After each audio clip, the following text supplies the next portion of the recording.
Shalom, jemaat yang diberkati Tuhan. Baiklah, saat ini kita akan memulaikan kunjungan, sharing, dan penggembalaan. Mari berdoa.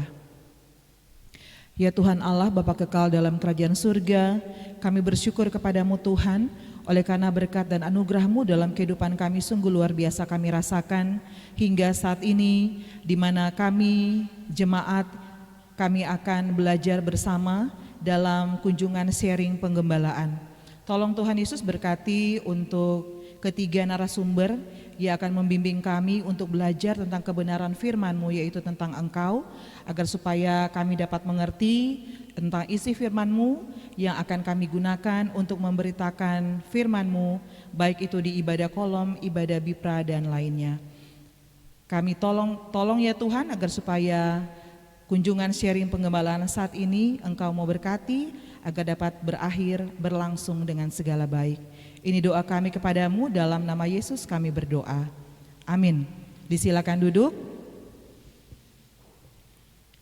Dan sebelum kita akan masuk dalam materi yang pertama yang akan dibawakan oleh Ibu Ketua Badan Pekerja Majelis Jemaat, Ibu Pendeta Dr. Treisya Awi Tombokan MTH. Dan untuk saat ini kita akan membaca Alkitab, dan untuk bacaan yang pertama akan dibawakan oleh Ibu Penatua Deisi Rantung SH. Kepada Ibu Penatua dipersilakan. Yohanes 4 ayat 1 sampai ayatnya yang ke-21. Percakapan dengan perempuan Samaria. Ketika Tuhan Yesus mengetahui bahwa orang-orang Farisi telah mendengar bahwa ia memperoleh dan membaptis murid lebih banyak daripada Yohanes, meskipun Yesus sendiri tidak membaptis, melainkan murid-muridnya, ia pun meninggalkan Yudea dan kembali ke Galilea. Ia harus melintasi daerah Samaria, maka sampailah ia ke sebuah kota di Samaria yang bernama Sikar, dekat tanah yang diberikan Yakub dahulu kepada anaknya Yusuf. Di situ terdapat sumur Yakub. Yesus sangat letih oleh perjalanan, karena itu ia duduk di pinggir sumur itu. Hari kira-kira pukul 12, maka datanglah seorang perempuan Samaria hendak menimba air. Kata Yesus kepadanya, "Berilah aku minum," sebab murid-muridnya telah pergi ke kota membeli makanan. Maka kata perempuan Samaria itu kepadanya, "Masakan engkau seorang Yahudi minta minum kepadaku seorang Samaria?" Sebab orang Yahudi tidak bergaul dengan orang Samaria. Jawab Yesus kepadanya, "Jika engkau tahu tentang karunia Allah dan siapakah dia yang berkata kepadamu, 'Berilah aku minum,' niscaya engkau telah meminta kepadanya dan ia telah memberikan kepadamu air hidup." Kata perempuan itu kepadanya, "Tuhan, engkau tidak punya timba, atau sumur ini amat dalam. Dari manakah engkau memperoleh air hidup itu? Adakah engkau lebih besar daripada bapa kami Yakub, yang memberikan sumur ini kepada kami, dan yang telah minum sendiri dari dalamnya, ia serta anak-anaknya dan ternaknya?" Jawab Yesus kepadanya, "Barang siapa minum air ini, ia akan haus lagi. Tetapi barang siapa minum air yang akan kuberikan kepadanya, ia tidak akan haus untuk selama-lamanya. Sebaliknya air yang akan kuberikan kepadanya akan menjadi mata air di dalam dirinya, dan yang terus-menerus memancar sampai kepada hidup yang kekal." Kata perempuan itu kepadanya, "Tuhan, berikanlah aku air itu, supaya aku tidak haus dan tidak usah datang lagi ke sini untuk menimba air." Kata Yesus kepadanya, "Pergilah, panggillah suamimu dan datang ke sini." Kata perempuan itu, "Aku tidak mempunyai suami." Kata Yesus kepadanya, "Tepat katamu bahwa engkau tidak mempunyai suami, sebab engkau sudah mempunyai 5 suami, dan yang ada sekarang padamu bukanlah suamimu. Dalam hal ini engkau berkata benar." Kata perempuan itu kepadanya, "Tuhan, nyata sekarang padaku bahwa engkau seorang nabi.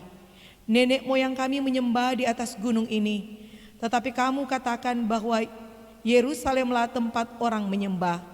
Kata Yesus kepadanya, percayalah kepadaku hai perempuan, saatnya akan tiba bahwa kamu akan menyembah Bapa bukan di gunung ini dan bukan juga di Yerusalem. Shalom.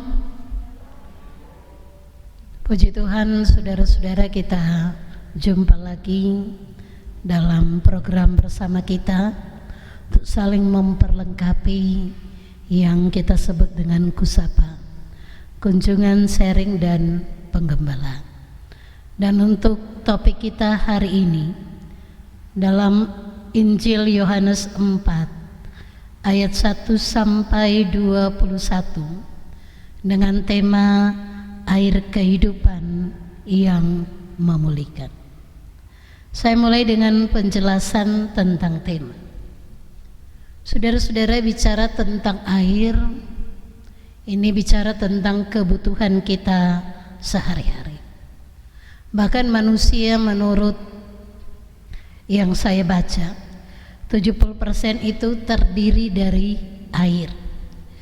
Dan supaya tubuh ini dapat berfungsi secara optimal, maka selalu harus ada asupan yang berkaitan dengan air.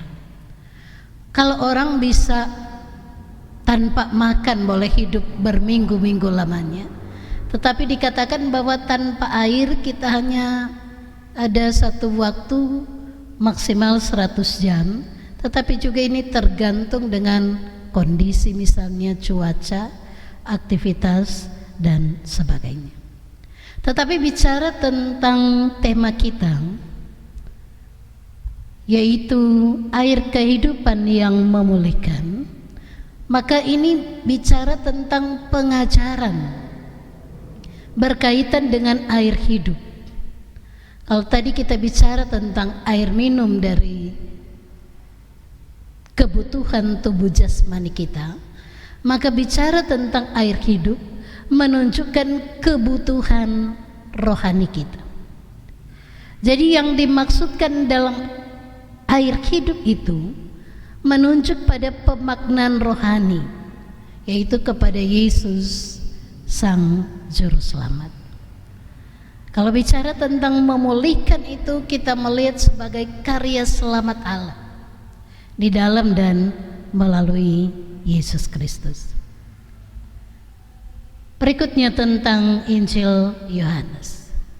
Penulisnya adalah salah satu dari murid Yesus. Ada yang merujuk pada murid kesayangan Yesus, dan dia itu adalah anak Zebedeus. Ditulis di sekitar tahun 80 sampai 95 Masehi. Ada beberapa penjelasan yang mengatakan bahwa Injil ini ditulis sesudah orang-orang Romawi menghancurkan Bait Allah di sekitar tahun 70 Masehi. Kalau bicara tentang maksud penulisan itu sangat jelas. Itu dalam Injil Yohanes 20 ayat 31. Mari kita membuka Alkitab dan membaca bersama. Semua yang tercantum di sini telah dicatat supaya kamu percaya bahwa Yesuslah Mesias, Anak Allah, dan supaya kamu oleh imanmu memperoleh hidup dalam namanya. Jadi tujuannya adalah agar kita percaya dan memperoleh hidup yang kekal. Dan Yohanes melihat hidup yang kekal itu bukan hidup yang akan datang, tetapi sudah berlaku di sini, sudah berlaku kini dan yang akan datang. Dan Injil Yohanes ini juga ditulis untuk menyangkal ajaran-ajaran yang sesat yang muncul saat itu, berkaitan dengan sifat kepribadian dan keilahian Yesus. Karena itu di sini kita menemukan pernyataan teologis yang sangat dalam tentang siapa Yesus itu sendiri. Berikutnya, di dalam perikop bacaan ini kita menemukan ada kata Samaria. Di mana Samaria itu? Samaria itu adalah kawasan di Palestina Tengah, di antara Yudea dan Galilea. Yesus meninggalkan Yudea dan menuju ke Galilea. Di tahun 722 sebelum Masehi, Asyur menyerang kerajaan utara dan menawan banyak penduduknya. Yang dimaksud di sini adalah orang-orang Samaria. Dan orang-orang Samaria yang tidak dibuang ke Asyur, mereka kawin-mawin dengan orang-orang yang didatangkan oleh Asyur ke Samaria. Jadi orang-orang yang datang dari Asyur dan Kanaan, mereka kawin dengan orang-orang Yahudi yang ada di Samaria.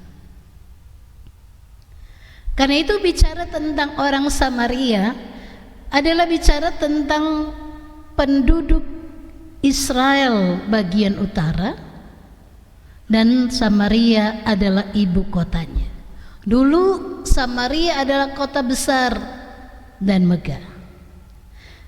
Dan Samaria ini adalah bagian dari milik pusaka Yusuf yang diberikan kepada anaknya Efraim dan Manasye. Dan ketika 10 suku yang saya katakan tadi ditawan ke Asyur, maka Raja Asyur mengirimkan orang dari Kuta, dari Awa, Hamat, Sefarwam untuk mendiami Samaria. Mereka ini yang saya katakan kawin campur dengan orang Yahudi Samaria. Karena itu maka orang-orang Samaria ini dilihat oleh orang Yahudi tidak murni lagi, bahkan dianggap mereka sebagai orang kafir, dan agama mereka adalah percampuran antara Yudaisme dan agama-agama yang menyembah kepada Baal. Jadi campuran atau blasteran antara Yudaisme dan penyembahan berhala. Sejak abad ke-6 sebelum Masehi, maka mulai muncul pertentangan di antara orang-orang Samaria dan orang-orang Yahudi Haredi. Apa yang dimaksud? Orang-orang Yahudi yang konservatif, yang ortodoks, yang melihat bahwa orang-orang Samaria yang kawin campur itu adalah orang-orang yang tidak setia kepada Tuhan. Dan pertikaian atau pertentangan ini berlaku sampai di masa Perjanjian Baru. Padahal mereka dari satu keturunan Yakub. 2 suku ke Israel Selatan, yaitu Yehuda dan Benyamin, dan 10 suku di Israel Utara. Apa penyebab lain dari permusuhan yang berlarut-larut, yang juga terbawa dalam ketegangan yang mau disampaikan oleh penulis kitab Injil Yohanes? Kita melihat dalam Nehemia pasal 6, orang Samaria berusaha keras bagaimana menghentikan pembangunan Bait Allah dan tembok Yerusalem di zaman Nehemia dan Esra. Dan orang Samaria membangun bait mereka sendiri di Gunung Gerizim. Dan salah satu tokoh yang menghalangi pembangunan tembok Yerusalem yaitu Sanbalat. Dia pemimpin orang Samaria dan dia menetapkan menantunya laki-laki, yaitu yang bernama Manases, sebagai imam tertinggi. Dan kota Samaria juga menjadi tempat pengungsian bagi pelanggar hukum. Jadi orang-orang Yudea yang melanggar hukum larilah mereka ke Samaria. Dan orang Samaria bersedia menerima orang-orang yang diusir ini. Dan orang Samaria memahami bahwa 5 kitab inilah yang disusun, ditulis oleh Musa, dan mereka menolak tulisan-tulisan para nabi serta tradisi Yahudi. Karena itu kedatangan Yesus dikatakan adalah untuk memulihkan hubungan. Samaria dianggap ras manusia yang terburuk dan orang Yahudi tidak mau berurusan dengan mereka, tetapi Yesus mau menghancurkan penghalang-penghalang di antara mereka. Dia mengajarkan Injil damai sejahtera kepada orang Samaria. Dan kalau kita membaca Kisah Para Rasul 8 ayat 25, dikatakan para rasul pun mengikuti teladan Yesus menyampaikan berita Injil kepada orang Samaria. Yang berikutnya, mari kita melihat apa pandangan di zaman itu tentang perempuan. Kita melihat dulu dari Perjanjian Lama. Perjanjian Lama melihat perempuan ini mengalami pendiskriminasian. Juga dalam tradisi Yunani dan Romawi, perempuan selalu dilihat sebagai masyarakat kelas 2, di bawah dominasi laki-laki. Bahkan setelah mereka menikah pun dikatakan mereka masih berada dalam kekuasaan ayah mereka. Di sini perempuan tidak pernah menjadi pengambil keputusan. Pada masyarakat itu perempuan selalu dilihat sebagai pelaksana keputusan. Dan ini adalah stigma yang menegatifkan atau meremehkan keberadaan perempuan.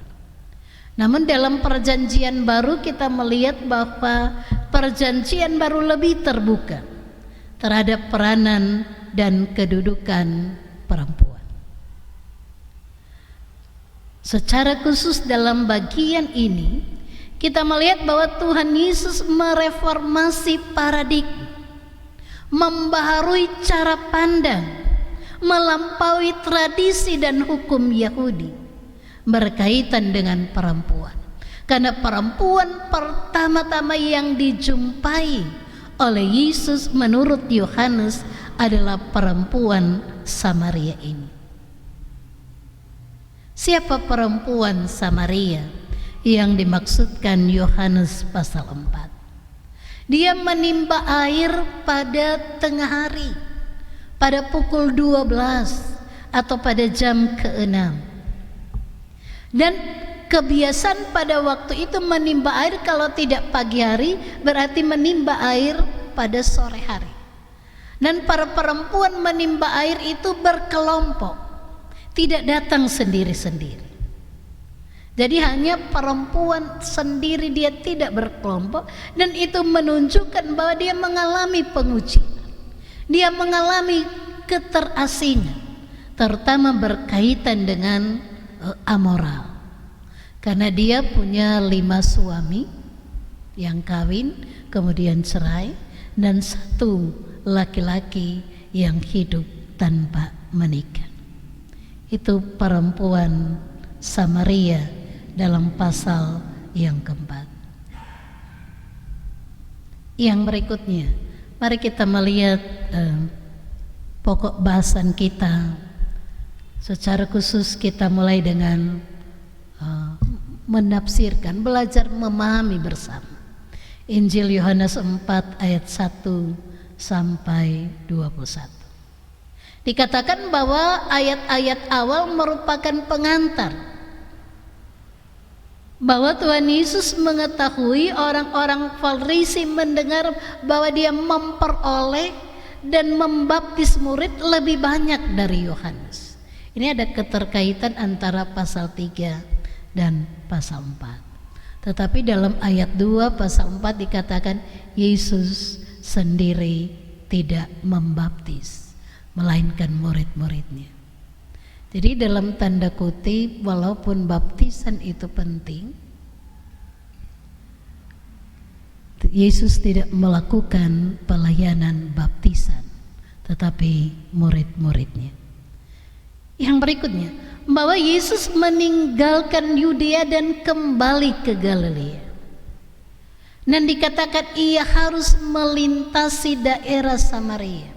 Ternyata boleh dari Yudea ke Galilea tanpa melintasi Samaria, yaitu boleh melalui Sungai Yordan.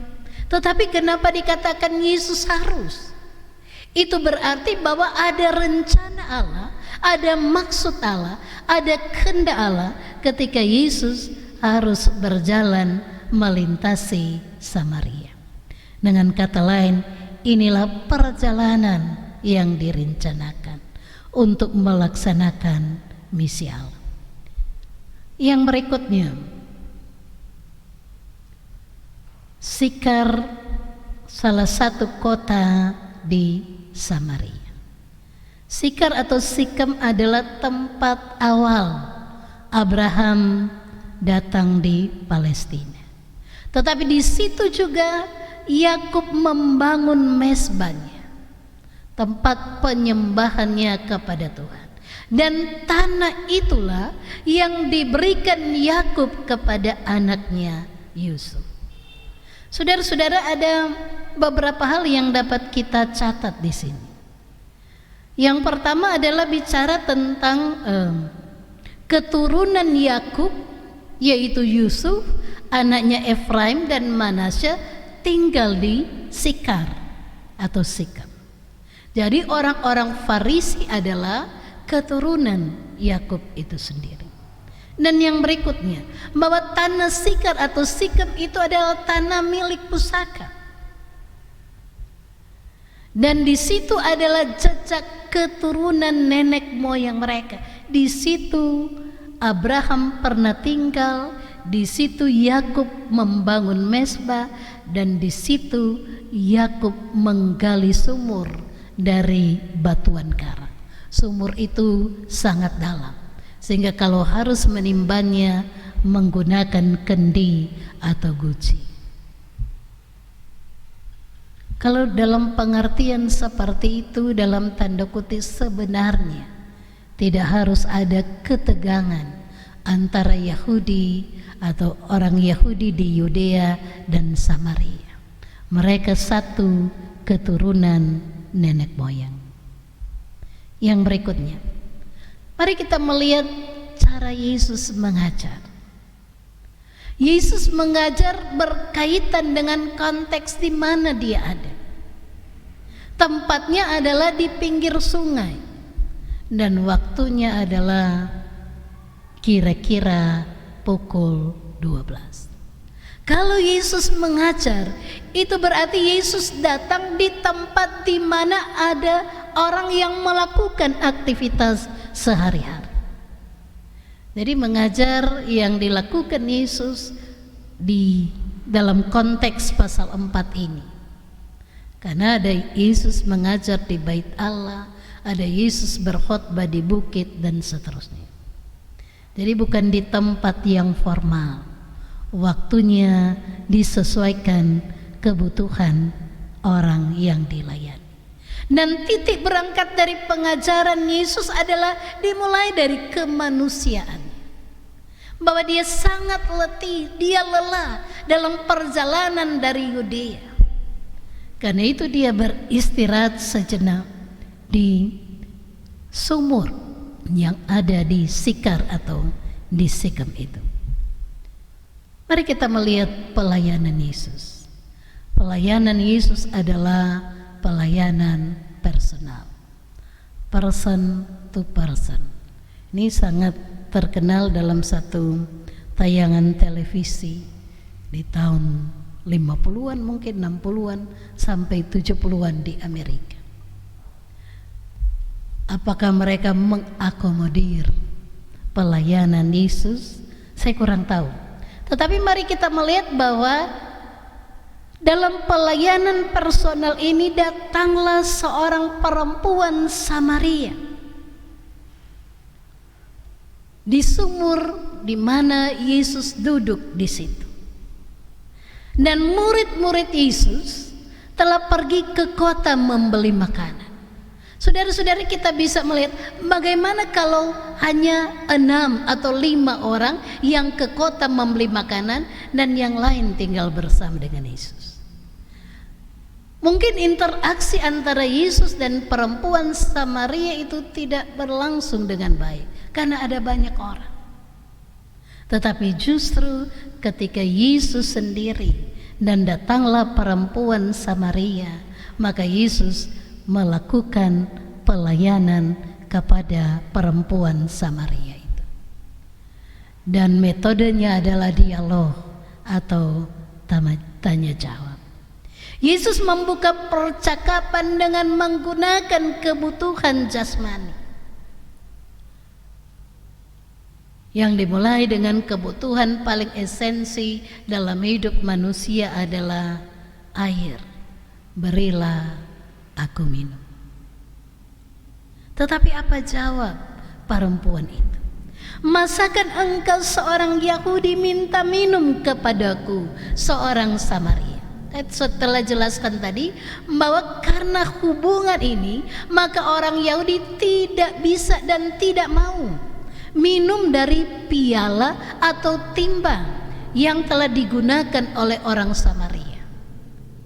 Artinya kalau begitu apa yang digunakan oleh orang Samaria langsung dibuang. Orang Yahudi tidak akan mempergunakan peralatan dari orang Samaria. Dan ketegangan seperti ini yang coba mau disampaikan oleh penulis Injil Yohanes, bahwa Yesus datang untuk juga orang Samaria. Yang berikutnya, ketika perempuan Samaria menyampaikan tanggapannya atas permohonan Yesus, maka Yesus berkata, jikalau engkau tahu tentang karunia Allah dan siapakah dia yang berkata kepadamu, berilah aku minum, niscaya engkau telah meminta kepadanya dan ia telah memberikan kepadamu air hidup. Tuhan Yesus mau mengalihkan percakapan dari air minum yang hanya membuat manusia merasa puas sementara kepada air hidup, di mana manusia menikmati kepuasan selama-lamanya. Perempuan Samaria ini tidak tahu dan tidak mengenal Yesus. Namun yang menariknya, ia mau membuka hati dengan meresponi pertanyaan dan menjawabnya dengan baik karena kerinduannya ingin mencari tahu. Tetapi di pihak lain, karena dia telah diberi ruang perhatian, ada seorang Yahudi yang memperhatikan dirinya dalam pengertian kebutuhan rohaninya.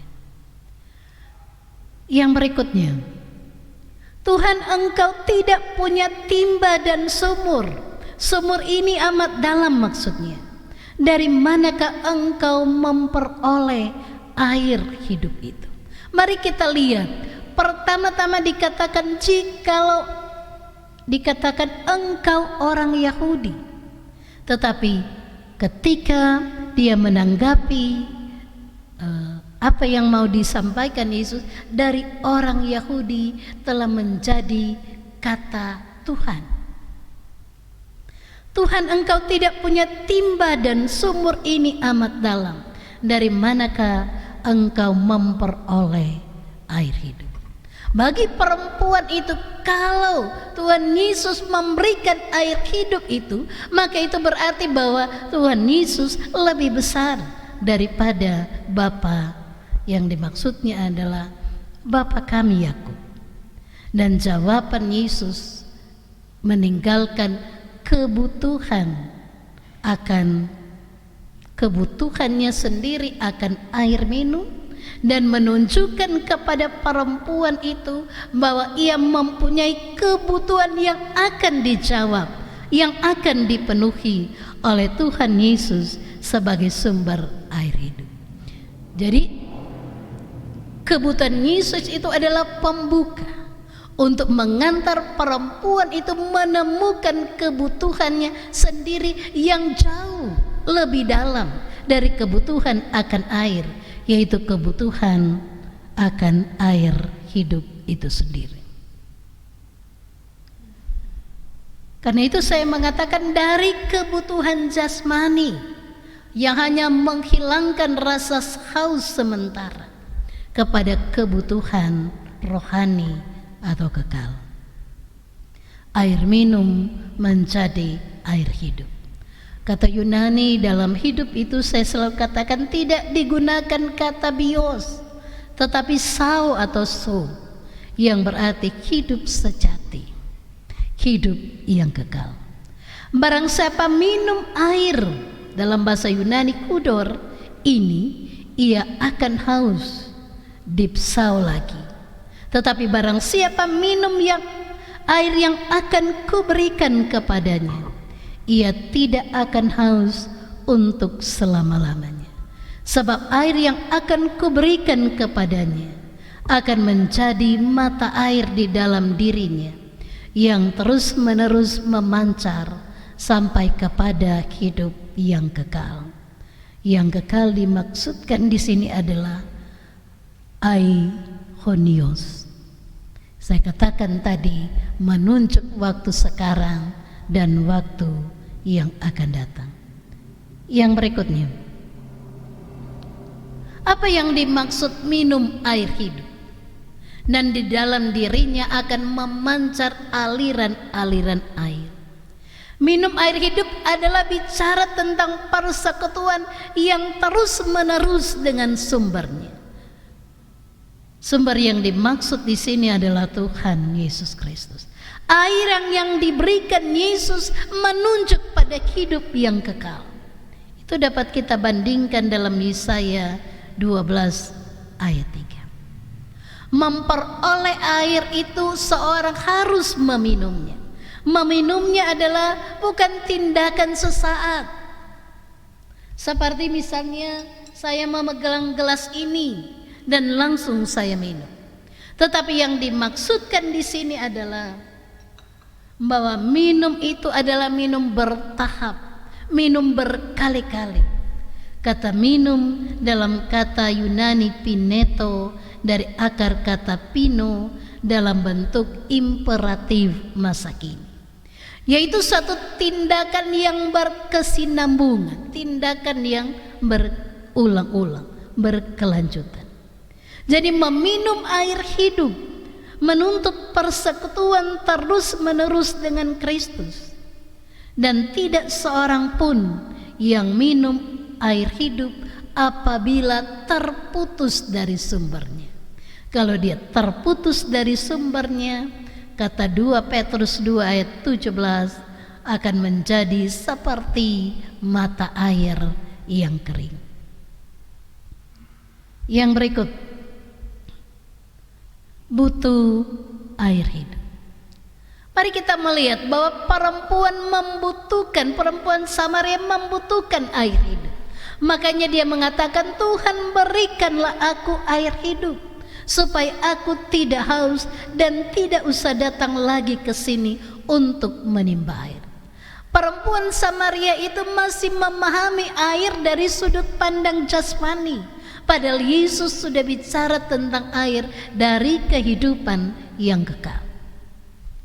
Dan kita melihat lagi bahwa sapaan telah berubah menjadi sapaan penyebutan hormat, yaitu Tuhan.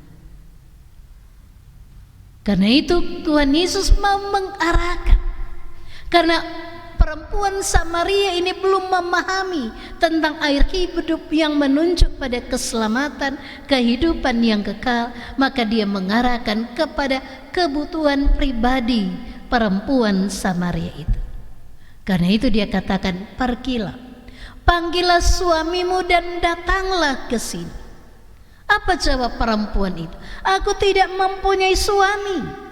Kata Yesus kepadanya, tepat katamu, bahwa engkau tidak mempunyai suami. Di sini kita melihat bahwa Yesus membuka ruang pribadi dari perempuan itu, tentang sejarah perkawinannya yang suram, telah diterobos dengan pengakuannya sendiri bahwa aku tidak mempunyai suami. Tetapi dalam konteks ini dia tidak merasa dilecehkan, dia tidak merasa dihakimi, dia tidak tersinggung ketika orang membuka ruang paling pribadi. Tetapi di sini juga menyangkut bahwa dia betul-betul memberi diri sekaligus untuk membenahi diri. Karena itu saya mengambil judul di sini, cuci pikir kita, basuh hati kita, dan rubah tindak. Merujuk pada apa yang dilakukan oleh perempuan Samaria. Tuhan Yesus menunjuk bahwa perempuan Samaria ini memiliki 5 suami, dan suami yang sekarang atau laki-laki yang tinggal sekarang tidak kawin dengan dia. Sehingga Tuhan Yesus mengatakan, dalam hal ini engkau berkata benar. Saudara-saudara yang dikasihi Tuhan,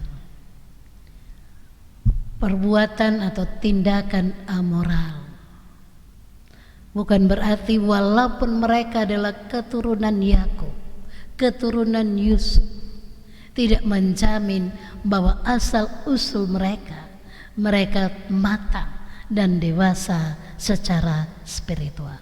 Tidak juga menjamin bahwa orang-orang Samaria yang mempersembahkan korban di Bukit Gerisim atau di Gunung Gerisim mencerminkan atau perilaku ritual mereka mencerminkan religiusitas mereka, ketaatan mereka, kesalehan agama mereka.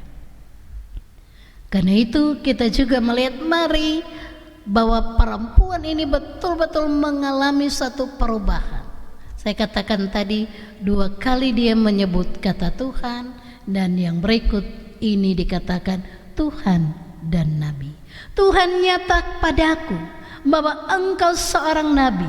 Perempuan ini mampu memahami, dia cerdas melihat bahwa Yesus sebagai Tuhan dan juga sebagai nabi tahu persis keadaan dan siapa dirinya.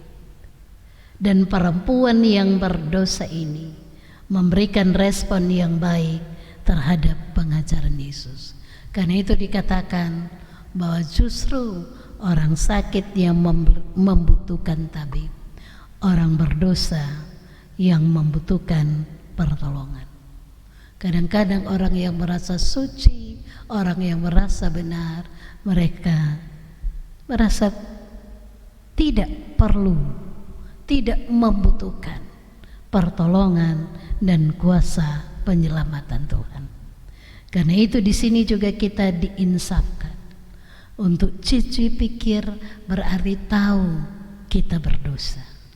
Untuk basuh hati, sadar akan dosa-dosa kita, dan untuk rubah tindak dalam pengertian tinggalkanlah dosa-dosa kita menuju ke arah pertobatan yang sejati.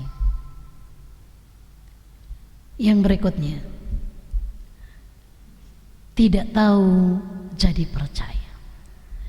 Kita mulai dengan apa yang dikatakan Yesus dalam awal. Jikalau engkau tahu. Tetapi pada akhir dari bacaan kita dikatakan kata Yesus kepadanya, percayalah kepadaku hai perempuan. Jadi pada awalnya perempuan Samaria ini tidak tahu. Tetapi pada akhirnya ketika ada percakapan, ketika ada dialog dengan Yesus, ketika Tuhan Yesus menyampaikan yang sebenarnya, maka dia yang tidak tahu menjadi percaya. Dan kita melihat inilah tingkatan beriman, dari yang tidak tahu menjadi tahu. Tetapi tidak hanya sampai di situ. Sampai di situ, tetapi kita harus lanjut dengan menjadi percaya. Kemudian yang berikutnya, kita melihat juga ada tingkatan pengetahuan dari pemahaman iman dan pemberlakuan tentang firman. Dan penyembahan yang dimaksudkan dalam ayat bagian ini adalah penyembahan yang benar. Bukan menunjuk pada Yerusalem, bukan menunjuk pada Gerizim, tetapi penyembahan yang benar adalah kepada siapa kita menyembah. Kepada Allah melalui Tuhan Yesus Kristus. Kita menyembah Dia dalam roh dan kebenaran. Yang terakhir, berbagi air kehidupan. Ini makna kita atas perikop bacaan ini. Yang pertama adalah kepada kita disampaikan keselamatan itu adalah keselamatan universal, tidak milik orang Yahudi tetapi juga milik orang Samaria, milik semua bangsa. Karena itu pelayanan Yesus menunjukkan kepada kita adalah pelayanan menembus batas ras. Yang kedua adalah kasih karunia Tuhan Yesus adalah kasih karunia untuk semua orang, tanpa mempersoalkan latar belakang, masa lalu, besar dosa atau tidak. Tetapi Yesus justru datang melayani orang-orang yang terhilang dan terisolasi, apakah oleh masyarakat termasuk agama. Karena itu kalau ada jemaat yang jarang beribadah, tidak aktif di gereja, justru di situ kita sementara melakukan panggilan seperti Yesus, melayani orang-orang yang terhilang, melayani orang-orang yang tersesat. Yang berikutnya, jadi model pelayanan Yesus menjadi model pelayanan kita, yaitu kita ada dialog, ada tanya jawab, ada kontak person to person. Artinya percakapan dari hati ke hati. Kemudian yang berikutnya, mari kita membangun kualitas iman, bukan kepada ritual semata-mata. Orang sering ke arah pelayanan kita kepada selebrasi, kepada ritual. Mari kita lihat acara-acara yang diselenggarakan oleh kita dengan dana yang fantastis, tetapi ujung-ujungnya juga tidak membawa pembaharuan, perubahan di dalam gereja. Jangan-jangan ini juga mengindikasikan kita orang perlu membarui acara-acara supaya tidak mengutamakan selebrasi belaka.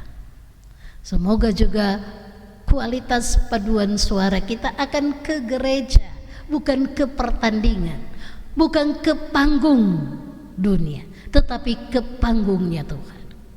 Sehingga kita betul-betul terarah bahwa untuk Tuhan, for God, bukan for gold, bukan medalinya, bukan prestisenya, dengan capaian 85 dan sekian. Karena ujung-ujungnya ketika orang menyanyi di gereja tidak seperti orang menyanyi waktu tampil lomba. Itu berarti bahwa kualitas pemberian diri kita belum maksimal, cuma untuk lomba, for gold bukan for God.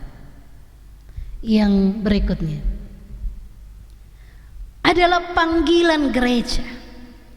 Bagaimana gereja dapat memuaskan dahaga, walaupun kita memang membutuhkan diakonia karitatif, air untuk minum, tetapi pelayanan gereja harus lebih dari air yang memuaskan sementara, yaitu pelayanan memuaskan dahaga rohani umat, antara lain dalam kusapa kita saat ini. Yang berikutnya, gereja harus memperlengkapi pelayan khusus Dan juga pelayan khusus harus memperlengkapi jemaatnya agar terus-menerus minum dari air hidup itu.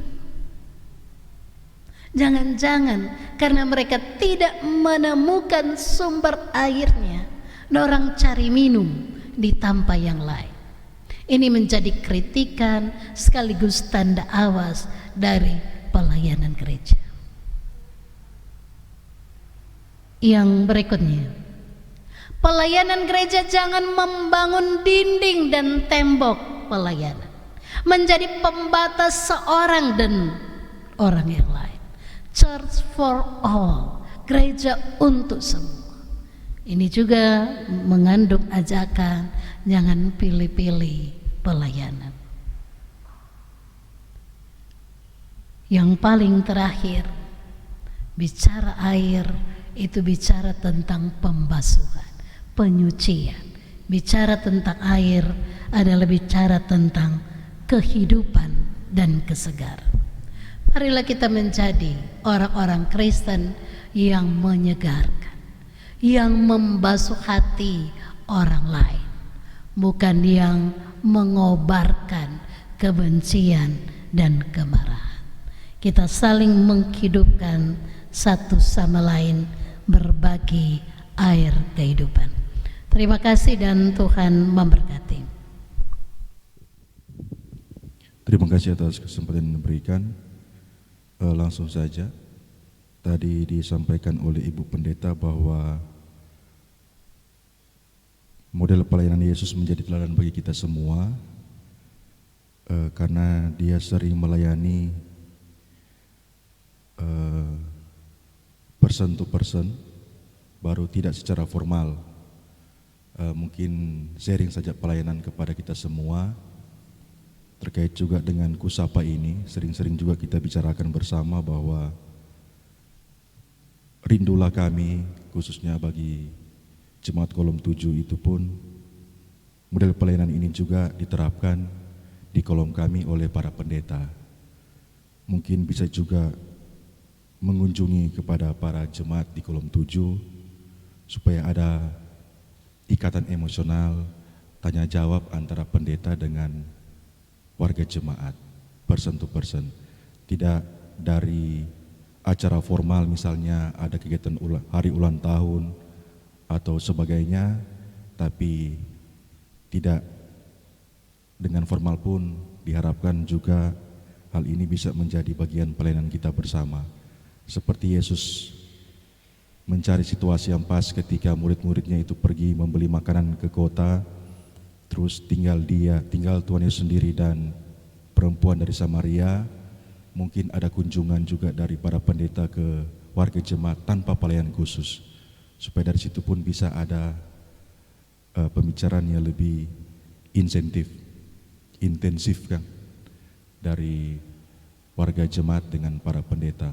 Hal ini pun telah ditunjukkan oleh Yesus sendiri, bahwa jangan juga ada membangun dinding atau tembok pembatas pelayanan. Mungkin di sana jalannya gelap, berliku, berlubang, atau mungkin banyak anjing dan sebagainya. Tapi janganlah bangun seperti itu, tapi mari bersama-sama orang membangun pelayanan. Mungkin itu sharing dari kami, sekian dan terima kasih. Terima kasih kesempatan yang diberikan. Ada dua hal yang ingin ditanyakan kepada Ibu Pendeta. Yang pertama, kalau terang membaca kitab Yohanes ini, yaitu percakapan antara Tuhan Yesus dengan seorang Maria, seorang Samaria maksudnya, yang notabene menurut orang Samaria ini, bahwa orang Yahudi dan orang Samaria ini tidak bisa bertemu atau apalagi untuk bercakap. Ketika Tuhan Yesus dekat dengan sumur, maka datanglah seorang Samaria dan Tuhan Yesus meminta air kepadanya. Tadi saya baca-baca dalam Alkitab, pembacaan kita, tindak lanjut dari ketika orang Samaria ini mau mengambil air dari sumur, apakah itu memang diberikan kepada Tuhan Yesus? Karena pada akhirnya juga ternyata orang Samaria ini meminta air kehidupan kepada Tuhan Yesus. Jadi sebetulnya ada percakapan, tadinya Tuhan Yesus meminta air kepada orang Samaria, tetapi di akhir pembacaan orang Samaria ini meminta air kehidupan kepada Tuhan Yesus. Sehingga tadinya disebut sebagai orang Yahudi, orang Samaria menyampaikan kepada Yesus bahwa orang Yahudi, tetapi akhirnya juga dia menyatakan bahwa sungguh engkau adalah Tuhan dan Nabi. Kemudian yang kedua, bicara air adalah sumber segala kehidupan. Manusia membutuhkan air, di mana-mana semua membutuhkan air. Kalau tidak ada air, kita mungkin merasa haus dan lain sebagainya. Tanaman-tanaman juga butuh air. Ketika Tuhan Yesus melakukan perjalanan jam 12, berarti kita pikir sama dengan di sini. Kalau jam 12 siang berarti memang DP haus, apalagi kalau panas. Nah, implementasinya untuk kita semua sebagai pelayan dalam kehidupan ini, bagaimana kita mau menyatakan air ini adalah sumber kehidupan untuk kita semua, dan air ini adalah untuk memancarkan segala kehidupan ini sebagai pelayan dalam konsep ataupun dalam model seperti apa yang akan kita implementasikan dalam kehidupan maupun kita aplikasikan dalam kerja pelayanan. Terima kasih. Jadi sungguh memberi kita apresiasi untuk pertanyaan-pertanyaan yang seperti ini, karena pertanyaan ini sifatnya implikatif, bertanya untuk dilakukan. Jadi memang kebutuhan pelayanan sekarang adalah kebutuhan pelayanan person to person, yang kita katakan adalah door to door, atau juga kita bisa katakan dari hati ke hati. Jadi persoalan pelayanan yang mendasar adalah kita sering tidak terbangun komunikasi yang baik dengan orang yang kita layani. Karena itu gerak pelayanan ini adalah gerak pelayanan bersama.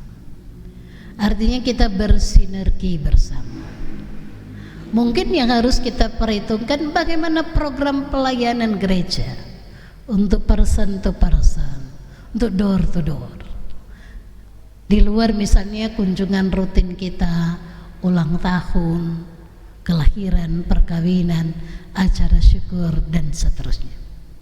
Jadi mungkin akan disampaikan, misalnya saya beri contoh begini, misalnya untuk minggu ini pelayanan sekitar jam 6-7 di kolom ini, supaya semua tahu bahwa ada pelayanan di kolom ini jam sekian sampai sekian.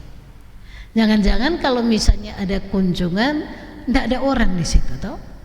Itu pertama. Yang kedua adalah saya bicara tentang bersinergi bersama. Jadi kunjungan pelayanan itu tidak hanya kepada atau tanggung jawab pendeta. Kompel Kabipra, Penatua Dieken, tim doa juga punya tanggung jawab yang sama. Yang soal adalah bagaimana kita membangun kerjasama. Kolom kita dibuat 13 sampai 25 supaya dalam satu hari penatua dan diaken dapat mengunjungi satu keluarga, sehingga dalam sebulan 25 keluarga telah terjangkau. Jadi mungkin kita merumuskan itu dalam model pelayanan seperti apa. Misalnya apakah misalnya kita buat jam doa untuk kolom ini, berikut bulan depan kolom ini, dan seterusnya. Itu perlu bersama-sama. Jadi perlu misalnya kalau memang juga kita bersama-sama dengan pendeta, penanggung jawab rayon dan seterusnya, paling tidak penatua diaken dapat menginformasi lebih awal. Ini keluarga ini dengan kebutuhan pelayanan seperti ini. Dulu dalam pastoral setiap keluarga harus dibuat kartu pastoral. Apakah tolong kolom-kolom punya kartu pastoral masing-masing keluarga, sehingga ketika dibuat kunjungan doa ini minggu kolom sekian dan seterusnya, maka dengan kartu pastoral itu anggota jemaat dapat terlayani. Yang kedua adalah ketika kita membaca Injil Yohanes pasal 4 ayatnya yang ke-28 berkata demikian, maka perempuan itu meninggalkan tempayannya di situ, lalu pergi ke kota dan berkata kepada orang-orang di situ, mari lihat, di sana ada orang yang mengatakan kepadaku segala sesuatu yang telah kuperbuat. Mungkinkah dia itu Kristus itu? Meninggalkan tempayan di situ. Tidak dijelaskan apakah dari sisi Yesus yang haus, yang lelah langsung minum dari tempayan itu atau dari timba itu, tidak dijelaskan. Yang dilihat adalah bagaimana kabar baik yang disampaikan Yesus merubah dari perempuan yang dalam tanda kutip memiliki masalah moral menjadi perempuan yang sanggup menyaksikan kasih karunia Allah karena dia telah mengalami sendiri. Yohanes tidak menjelaskan minum secara fisik karena Yohanes lebih ke arah minum secara yang saya katakan minum yang memberi kehidupan yang kekal. Jadi itu pergeseran, suatu pengalikan dari apa yang dikatakan jasmani ke arah rohani. Dan yang ketiga adalah tanggung jawab kita bersama menjaga mata air, jangan jadi air mata. Dulu airnya ndak dibeli, toh sekarang air dibeli. Bahkan di tempat di luar negeri termasuk Singapura, air dibeli dengan mahal. Kalau orang sekarang so minum kemasan, so minum aqua, itu mengindikasikan orang sumber mata air kita tidak sehat lagi, karena air tanah yang terus digali itu bisa juga telah menjadi pencemaran karena sampah, karena limbah dan lain sebagainya. Bagaimana aliran-aliran air itu akan menyegarkan banyak orang termasuk tanaman, itu persoalan bersama kita, itu masalah ekologi kita, dan karena itu harus kita jawab toh. Antara lain orang berusaha di program ini adalah meminimalisir penggunaan sampah plastik. Aliran air yang menyegarkan dan menghidupkan. Kalau di Patorang itu kan torang pe sungai Moyondo toh. Martu sampah katut dari bukan torang pe jemaat. Jadi mari kita melihat hal-hal seperti ini menjadi pergumulan mendasar kita. Jangan-jangan kita tidak lagi mengalirkan air-air yang menyejukkan untuk anak cucu kita, untuk tanaman-tanaman kita, karena air telah kotor dengan sampah, dengan limbah beracun dan seterusnya. Kalau air kita menjadi air yang sehat, ini luar biasa. Jawaban Yesus kepada perempuan Samaria telah kita laksanakan. Saya rasa seperti itu. Nanti kita lanjutkan dengan sharing terlebih khusus dalam implementasi program-program kita dalam pelayanan. Tuhan Yesus memberkati. Shalom.